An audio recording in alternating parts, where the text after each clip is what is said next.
በመጀመሪያው ትዕይንት ጃክ የተባለ ሰው እንደ አውሮፓውያን አቆጣጠር በ1989 የብር ቀለም ያለው ቮልክስዋገን መኪና እየነዳ ነዳጅ ማደያ ላይ ቆሞ ከዚያም ወደ ሱቁም ይገባል። ጃክ ከረሜላና የሎተሪ ትኬት ሲገዛ አንዲት ሴት መጽሔቶችን ስትመለከት ትታያለች። ከዚያ ዞር ብሎ ከሴቷ ጋር ለአፍታ አይን ለአይን ተገጣጥመው በተመሳሳይ ሰዓት የፖሊስ መኪና ማደያው ላይ ቆሞ ሁለት ፖሊሶችም ወደ ሱቁ ሲገቡ የእነሱ መገኘትም ጃክንም አስጨነቀው። በገንዘብ መቀበያ ማሽኑ ላይ ችግር በመኖሩ ምክንያት እሱ ከመውጣቱ በፊት ሴቷና ፖሊሶቹ ሰልፍ ውስጥም ገብተው ድንገት ፖሊሶች በሬዲዮናቸው በ1989 የብር ቀለም ያለው የቮልክስዋገን መኪና መሰረቁን ሲሰሙ ወዲያውኑ ጃክን መጠርጠር ጀመሩ። ለማምለጥ ሲል ጃክ ሴቷን ይዟት ፖሊሶቹ መሳሪያቸውን እንዲያወጡ ጮሁ። በእጁ የያዘውን ከረሜላ በሴቷ ጀርባ ላይ በመጫን ሽጉጥ የያዘ በማስመሰልም አታለላት። ገንዘብ ተቀባዩ የሁለቱም ፖሊሶች ሽጉጥ ወስዶ ኪስ ውስጥ እንዲከትም ሲያዘው እሱም እንደዛውም አድርጎ ጃክ ሽጉጦቹን እንደተቀበለ ከረሜላውን በእውነተኛ ሽጉጥ ለውጦት ከዚያም ሴቷን ይዞ ወደ መኪናው እስኪያስወጣት ድረስ ሁሉም መሬት ላይ እንዲተኙ ነግሯቸው ከዚያም በፍጥነትም ከቦታው ነድቶም ይሄዳል። ይህ በእንዲህ እንዳለ ጥቂት ብሎኮች ርቆ አንድ የፊልም አዘጋጅና ካሜራ ባለሙያው የፖሊስ ዘጋቢ ፊልም እየሰሩ ነው። መኪናውን እየነዳ ካለው ኦፊሰር ዶብስ እና ኦፊሰር ፊገስ ጋር በፖሊስ መኪናቸው ውስጥም ተቀላቅለው ድንገት በፖሊስ ሬዲዮ ስለተጠለፈ ቀይ BMW መኪና እንዲሁም የታጠቀና በጣም አደገኛ ሰው አንዲትን ሴት ታጋች አድርጎ ስለመያዙ ይሰማሉ። ዶብስና ፊገስ በቅርብ ርቀት ላይም ስለነበሩ ማሳደድ ጀምረው በዚህ መሃል በBMW መኪናው ውስጥ ጃክ ጃኬቱን እስኪያወልቅ ድረስ ያለማቋረጥ የለቅሶ ድምፅ የምታሰማውን ሴት መሪውን እንድትይዝም ጠየቃት። ሰላማዊ ቦታ ላይ ሲደርሱ እንደሚለቃት ነግሯት ጮኋን እንድታቆም ቢነግራትም እሷ ግን መቆጣጠር አልቻለችም።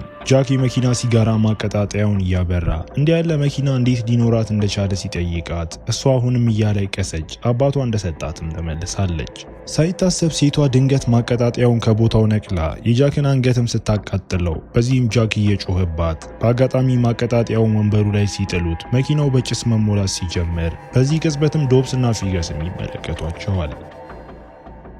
ጃክ ሴቷ ማቀጣጠያውን እንድታነሳ ጮሁባት። እሷም ታነሳና በመስኮት ወደ ውጪ ስትወረውረው አሁን ማጨስ ባለመቻሉ ጃክ የበለጠም እየተናደደ ከዚያም ከፍተኛ ፍጥነት ያለው የመኪና ማሳደዱም ይቀጥላል። ዶብስ ለዘጋቢ ፊልሙ አስተያየት ሲሰጥ BMW መኪናው ከዓይናቸው ቢሰወር ሴቷን በህይወት ዳግመኛ ሊያገኟት እንደማይችሉ ይናገራል። በጠባብ መንገዶችና በተዘበራረቀ ትራፊክ ውስጥ በፍጥነት እየነዳ ሳለ አዘጋጁ በረጋ መንፈስ ሁለቱም ፖሊሶች ከፖሊስነታቸው በጣም የሚወዱት ምን እንደሆነም ይጠይቃቸዋል። ዶብስም የብሩስና የሲልቬስተርን የተባሉ የአክሽን ፊልም አክተሮች ጥምረት እንደሆነ እንዲሰማው እንደሚያደርገውና ይህንንም እንደሚወደው መልሶ በድጋሚ በBMW ውስጥ ሴቷ የመኪና ህመም እንዳለባትና ትውከት እንደሚመጣባት ነግራው በዚህም ጃክ ፍጥነቱን እንዲቀንስም ትፈልጋለች። ጃክ ግን በፖሊስ ሲታደኑ ፍጥነት መቀነስ እንደማይችል አስረድቷት ጭንቅላቷን በመስኮት እንድታስወጣም ነግሯት እሷም እንዳላት አድርጋ ሻታዋን ስትለቀው የዶብስንና የፊገስን መኪና መታ። ፊገስ ተጨማሪ ድጋፍ ቢጠይቅም ነገር ግን ሁሉም መኪኖች በአንድ የፖሊስ አዛዥ ቀብር ላይ መሆናቸውን ይነገረዋል። ይህ በእንዲህ እንዳለ ፖሊስ ጣቢያ ውስጥ አለቃ ቦይል መኪናው የናታሊ ቮን መሆኑን የነገራቸው ሲሆን እሷም በካሊፎርኒያ ውስጥ እጅግ ባለጸጋ የሆነው የዳልተን ቮስ ብቸኛ ልጅ ናት። አለቃ ቦይልም 20 መኪናዎች እነሱን ማሳደድ ነበረባቸው ብሎ ጮሆ በቀበሩ ላይ ያሉ መኪናዎች ጥቅም ላይ እንዲውሉም አዘዘ። ዶብስ በተመሳሳይ ሰዓት ዛሬ ትልቅ እድል እንደገጠማቸውም ላዘጋጁ ይነግረዋል። በመኪናው ውስጥ ጃክ ለማምለጥ ወደ ሜክሲኮ እንደሚሄዱ ለናታሊ ሲነግራት እሷም እንዲለቃት እየጮኸች ጠይቃው ወደ አውራ ጎዳና ገብተው ፍጥነቱንም ይጨምራሉ። አውራ ጎዳና ላይ ያለው ሁኔታ አደጋውን ስለሚያበዛውም ዶብስም ተናዶ ሌላ ነገር እየዘገበ የነበረ የዜና ዘጋቢ በድንገት ማሳደዱን በሄሊኮፕተር ሆኖም አይቶት በቀጥታ ማስተላለፈው። ድንገት ከቁጥጥር ውጪ ከሆነ የሕክምና ትምህርት ቤት የጭነት መኪና ጋር ሲገናኙ አስክሬኖች በአውራ ጎዳና ላይም ሲዘረገፉ አንዱ በዶብስ መኪና ላይ አርፎ ፊገስም ሊያነሳውም ይሞክራል። ናታሊ አልፎ አልፎ ትጮኻለች። በጮኸች ቁጥር ደግሞ ጃክ ልብ ድካሙም ይቃረባል። ሽጉጡን እንዲያስቀምጥ ስትጠይቀው እሱ ግን ሳያደርገው ይልቁንም ሽጉጥ ሳይዝ በጣም ጥሩ ሰው እንደሆነ ሲነግራት እሷ ግን አታምነውም። የፖሊስ ሄሊኮፕተር ማሳደዱን ሲቀላቀል ጃክም ነገሮች ለምን ሁል ጊዜ እንደሚበላሹበት ሊረዳም አልቻለም። ናታሊ ግን ይህንን ራሱ በራሱ ላይ ያመጣው እንደሆነም ስትነግረው ጃክ ስሙ ጃክ እንደሆነ በመናገር እንዲተዋወቁ ሐሳብ ሲያቀርብ ናታሊ ግን ሽጉጡን ካላስቀመጠ ስሜንም አልናገርም ብላ እሱ ሲያስቀምጠው እሷም ናታሊ ቮስ መሆኗን ትነግረዋለች። ጃክ ደንግጦ ፖሊሶች የዳልተን ቮስ ገንዘብን ለማግኘት አግቷት እንደሆነ እንደሚያስቡ ተረድቶ ናታሊ ግን እሷ ማን መሆኗን አስቀድሞ እንደማያውቅም አታምነውም። ጃክ እየተደናገጠ ማንንም እንዳልጠለፈ ራሱን ለማሳመን ሲሞክር ነገር ግን ናታሊ ታግታ እዚያው መሆኗን ታስታውሰዋለች። በተመሳሳይ ሰዓት ዜናው ናታሊ ቮስ መኪና ውስጥ መሆኗን አውቆ ጠለፋውም ለገንዘብ ክፍያ ሊሆን እንደሚችልም እየዘገበ ፖሊስ ጣቢያ ውስጥ ዳልተን ቮስ ከአዲሷ ሚስቱ ጋር መጥቶ በአለቃ ቦይል ላይም በቁጣ ሲጮህበት ብዙም ሳይቆይ የጃክ ምስልንም አግኝተው በባንክ ዘረፋ ተፈርዶበት በወህኒ ቤት ዝውውር ወቅት ከጠባቂዎች አምልጦ እንደነበረም ይረዳሉ። ዶብስና ፊገስ ይህንን ሲሰሙ ዶብስ ይህ በጣም መጥፎ ነው ሲል፣ አዘጋጁ ግን በጣም ተደስቶ ይህ ድንቅ ነው ይላል። ፖሊሶቹም ጃክ አይምሮውን የሳተ አስቀያሚና አደገኛ ሰውም አድርገው ይገልጹታል። ጃክ ፖሊሶች ሽጉጥ ሲያወጡ ሲያይ ሽጉጡን አንስቶ የአንድ ፖሊስ መኪና ጎማ ሲመታ ይህም መኪናው እንዲገለበጥ ያደረገው ሲሆን ዜናውም ጃክ በጥሩ ሁኔታ ኢላማውን ስለመታ የቀድሞ የባህር ኃይል ወታደር ሊሆን እንደሚችልም ይገምታል። ሆኖም ግን በተጨባጭ ጃክ አንድ ነገር ስለመታ ደንግጧል። ምክንያቱም እሱ ሊተኩስ አልፈለገም ነበር። ሽጉጡ በራሱ ጊዜ ነው የተተኮሰው። ጃክ ለናታሊ አመፅ እንደሚጠላ ሲነግራት፣ ናታሊ ግን እሱ ራሱ የአመፅ ትርጓሜ እንደሆነ ትናገራለች። ጃክ የእጇን አንጓ ይዞ ወደ አመፅ የተገፋ እንጂ እውነተኛው አመፀኛው ሰው እንዳልሆነ ሲጮህ፣ በመጨረሻ ናታሊ ትረጋጋና ጃክ በእውነት ማን እንደሆነ ስትጠይቀው ጃክ ባልሰራው ወንጀል እንደተፈረደበትና ስርዓቱ እሱን እንዳላመነው ከእሷም የተሻለ አስተሳሰብ እንደማይጠብቅ ሲነግራት እሷም እሱን እንደማታምነው ታረጋግጥለታለች። በድንገት በመኪናው ውስጥ ያለው ስልክ ጮሆ በስልኩ በኩል አለቃ ቦይል ለጃክ በድምፅ ማጉያ መኪናውን ወደ ዳር እንዲያቆም ሲነግረው ጃክ ግን እምቢ ብሎት ከዚያም ዳልተን ስልኩን ተረክቦ ናታሊን ቢጎዳት እንደሚገለው ሲዝትበት ጃክ ግን ናታሊ ደና መሆኗን ለአባቷ እንድትነግረውም ያደርጋል። ዳልተን ምን ያህል ገንዘብ እንደሚፈልግ ሲጠይቀው ጃክ ግን ምንም እንደማይፈልግ ተናግሮ ዳልተን $50,000 ሲያቀርብ ጃክም ባለሀብት ሆኖ ልጁ ለሱ የምትጠቅመው ይህን ያህል ብቻ እንደሆነ በግልጽ ሲጠይቀው ዳልተን ለሁሉም ነገርም ናታሊ መውቀስ ጀምሮ እሷም ይቅርታ መጠየቅ አለባት ሲል፣ ነገር ግን ጃክ ጣልቃ በመግባት በዳልተን ላይም ተናዶ ልጁ በመታገቷ ማንም እንደማይወቅሳት ይነግረዋል። ቀውስ ውስጥ ባለችበት ወቅት የባሰ ስሜት እንዲሰማት በማድረጉ ሊያፍር እንደሚገባም ገስጾት ከዚያም ስልኩን ዘጋበት። ናታሊ ጃክ ባደረገው ነገር ደንግጣ እየተመለከተችው ማንም አባቷን እንዲህ ተናግሮት እንደማያውቅም ትነግረዋለች። ጃክ ምክንያቱ ሁሉም ሰው እሷን ጨምሮ ከሱ የሆነ ነገር ስለሚፈልግ እንደሆነ ይናገራል። እሷ ግን ስትክድ ጃክ ግን በአባቷ እንደ ትንሽ ልጅ ሳይሆን እንደ ሴት መታየት እንደምትፈልግ ሲገምት እሷም ግምቱ እውነት መሆኑን አረጋግጣለት ናታሊ ብዙም ሳይቆይ የእንጀራ እናቷን ለገንዘብ ስትል ዳልተንን ስላገባች እንደምትጠላት እንዲሁም እውነተኛ እናቷ ከእናትነት ይልቅ እንደ ጓደኛ እንደምትሆናት በመግለጽ እሷንም እንደምትጠላት ገልጻ ተበሳጭታ ሁላቸውንም ጥላ መሄድ እንደምትፈልግ ትናገራለች። ድንገት የጃክ ጠበቃ ጃክን በዜና ላይ አይቶ ከጃክ ጋር ለመነጋገር የቢኤምደብሊው መኪናውን ስልክ ቁጥር ለማግኘት አለቃ ቦይል ጋርም ደውለው፣ ይህ በእንዲህ እንዳለ ዜናው ናታሊ በመኪናው ውስጥ ታስራ መሆን እንዳለባትና በጣም እንደፈራችም ይገምታል። ጃክና ናታሊ ግን በሬዲዮ በሚሰማው ሙዚቃ አብሮ እየዘፈኑ ጥሩ ጊዜ ማሳለፍ የጀመሩም ይመስላሉ።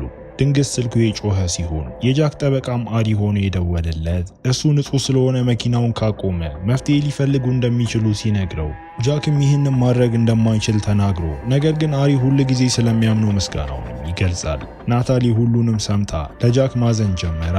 ድንገት ስልኩ በድጋሚ ሲጮህ በዚህ ጊዜ የደወለው የቻናል 9 ዜና ሰው ሲሆን ነዳጅ ሲያልቅበት ምን እንደሚያደርግ ሊጠይቀውም ይፈልጋል። ጃክ የናታሊ ፍርሃትና የሱ ተስፋ መቁረጥ ለመዝናኛ ይበቃል ብሎ ጮህበት ስልኩንም ሰባብሮት። በተመሳሳይ ጊዜ በሜክሲኮ ድንበር ላይ የጭነት መኪናዎችና የልዩ ኃይል ቡድንም እየተሰማሩ ነው።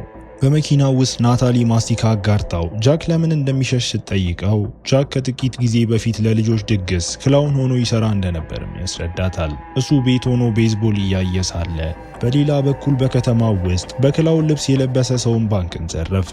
በጃክ ሰፈር የምትኖር አንዲት አሮጊት ለፖሊስ ጥቆማ ስትሰጥ ፖሊሶች ሲመጡና የክላውን ልብሱን ሲያገኙም አሰሩት። አሪ ንጹህ ሰዎችን እስር ቤት አይከቱም ብሎት ነበር፣ ነገር ግን በግልጽ ተሳስቷል።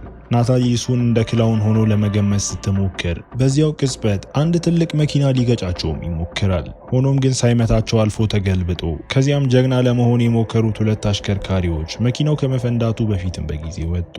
በተመሳሳይ ሰዓት አሪ ስለ ጃክ ዘረፋና ለምን ጥፋተኛ ተባለ ተብሎ ቃለ መጠይቅ ሲደረግለት አሪም ትክክለኛውን ዘራፊ በወንጀሉ ቦታ እጁን ተቆርጦ ደም ጥሎ እንደነበርና የሰውየውን ብለር ታይፑ ኤ እንደነበረም ያስረዳል። የጃክ ደግሞ ቢ+ ነው። ነገር ግን ናሙናው በአግባቡ ባለመሰብሰቡ በፍርድ ቤት እንደ ዋጋ ቢስ ማስረጃም ተቆጠረ።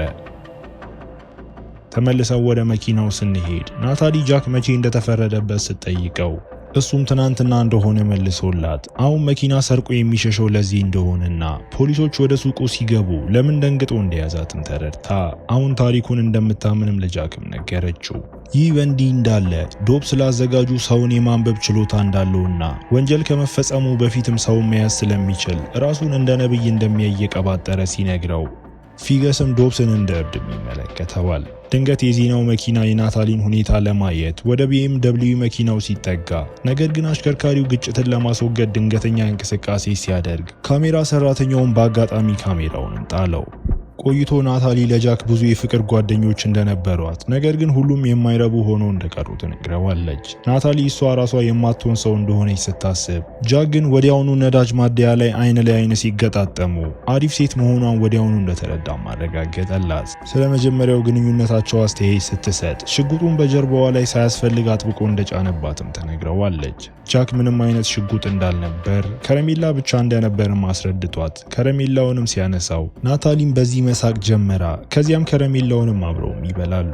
ዜናው ናታሊ በመኪና ውስጥ ምን ያህል በፍርሃት ውስጥ መሆኗን ቢገልጽም እኛ ግን ናታሊ የጃክን የአንገት ቃጠሎ ስታክምለትና ይቅርታ ስትለውም እናያታለን። ናታሊ እንደ ጃክ ያለ ሰው አጋጥሟት እንደማያውቅ ገልጻ ሚስት ወይም የሴት ጓደኛ እንዳለው ስትጠይቀው እሱም እንደሌለውም መልሶላት ከዚያም በፍቅር እየወደቀች እንደሆነ በመንገርም ተሰማዋለች። በመቀጠልም ወደ ጃክ ጭን ላይ ተሻግራ ተቀምጣ እሱ መኪና እየነዳ ሳለ በስሜት እየሳመችው ፊገስ እስከ ድንበሩ 10 ማይል እንደቀረ ማስታውሶ ዶብስ ደግሞ ጃክ በመንገዱ ላይ ለምን እንዲህ እንደሚወዛወዝም በብስጭት ይጠይቃል። ከ9 ማይል በኋላ ፀሐይ ጠልቃ ናታሊ ጃክ አባቷን ገንዘብ እንዲጠይቀውና ድንበሩን አቋርጠው አብረው ምቹ ህይወት እንዲመሩ ሐሳብ ስታቀርብ ጃክ ሐሳቧን ሊሰራ እንደሚችልም ተናግሮ ናታሊም የሁሉ በጣም ሮማንቲክ እንደሆነ በደስታ ትነግረዋለች። ድንበሩ ላይ ደርሰው ጃክ ከጫኝ መኪኖቹ ጋር እንዳይጋጭ ፍሬን አጥብቆ መያዝ ኖሮበት ሲቆምም በፍጥነት ወደ ኋላ ይመለስና ከትራፊኩ በተቃራኒም አቅጣጫ ለመንዳት ዞር ብሎ ፖሊሶቹ ሲዘበራረቁ አለቃ ቦይልም በቁጣም እየገነፈለ ከዚያም ጃክ ከመንገድ ወጥቶ በበር በኩል አልፎ ወደ ዘይት ማምረቻ ቦታ ሲገባ ይህ ሁሉ ሲሆንም ናታሊ በደስታ ትስቃለች። ፖሊሶቹ ተከትለዋቸው ሁሉም በክብ መንዳት ጀምረው የዜና አስተያየት ሰጪዎችም ጃክ በፖሊሶች ላይ በመቀለዱ ለረጅም ጊዜ እንዲታሰር ምኞታቸውንም ገልጸው ጃክ ናታሊ ከሱ ጋር ለመሄድ ቁርጠኛ መሆኗን ሲጠይቃት እሷም ወንጀለኛ በመሆናቸው ተደስታ ትስማማለች። ነገር ግን ጃክ ድንገት መኪናውን ሲያቆም ፖሊሶቹም ከበዋቸው ዶብስና ፊገስ ወጥተው ጃክ ከመኪናው እንዲወርድም ይጮሃሉ። ጃክ ናታሊን ስለወደዳት ህይወቷን ማበላሸት እንደማይፈልግም ነግሯት ናታሊም እያዘነች ጃክ ሽጉጡን በናታሊ ቦርሳ ውስጥ ከቶ በእሱ ስላመነች አመስግኗት ከዚያም ወጣ እንድትሄድም ነገራት። ጃክ እጇን ሲስማት እንባዋም እየፈሰሰ ከዚያም ወጣ። ፊገስ ከፖሊስ መኪና ጀርባ ይወስዳትና በህይወት በመትረፏ እድለኛ መሆኗንም ይነግራታል። ዶብስ ጃክን ለመምታት እንዲችል የሆነ ነገር ቢያደርግ ብሎም እያሰበ ጃክ በመኪናው ውስጥ ሲጋራ አብርቶ ስለ ቀኑ ክስተቶች፣ በሱቁ ውስጥ ስለነበረው ጠለፋ፣ ስለ መኪናው ግጭቶችና ትላልቅ ፍንዳታዎች እንዲሁም በእርግጥ ስለ ናታሊ ማሰብም ጀመሩ። ከዚያም አንድ እጁን ከጀርባው አድርጎ ሲወጣ ፖሊሶቹ ሲጮሁበትም ተመልክቶ ከዚያ ድንገት እጁን እንደ ሽጉጥ አድርጎ ወደ ፖሊሶች ሲቀስር ወዲያውኑ ተተኩሶበትም ደም እየፈሰሰው መሬት ላይም ይወድቃል። ነገር ግን ከጥቂት ጊዜ በኋላ ጃክ አሁንም በመኪናው ውስጥ ሆኖ ሁሉንም ነገር ሲያለመም እናየዋለን። ይልቁንም እጆቹን ወደ ላይ አድርጎ ወጥቶ ፖሊሶች እንዲያስሩት ሲፈቅድ ዶብስም ሊገድለው ምን ያህል እንደሚፈልግም ነግሮት ዳልተን ይመጣና ወደ ጃክ ተጠግቶ ፊቱን በቦክስም ይመታዋል። የዘጋቢ ፊልም አዘጋጁና ካሜራ ባለሙያው ሁሉንም ነገር በደስታም እየቀረጹም ይሮጣሉ። ናታሊም ለዳልተን ጃክ ንጹህ እንደሆነ ስትነግረው እሱ ግን ችላ ብሏትም ሄዶ ከዚያም ናታሊ አዘጋጁንና ካሜራ ባለሙያውን አይታ ከቦርሳዋ ሽጉጥ አውጥታ ወደ አየር ተኩሳ የሁሉንም ትኩረት ከሳበች በኋላ ከዚያም አዘጋጁን ታጋች አድርጋ ፖሊሶች ጃክን እንዲፈቱትም ነገረቻቸው። ፖሊሶቹ ሊያስቆሟት ሲሞክሩ ሄሊኮፕተር ላይ ስትተኩስ ሄሊኮፕተሩም ሲፈነዳ ይህም የምሯ መሆኗንም ያሳያል።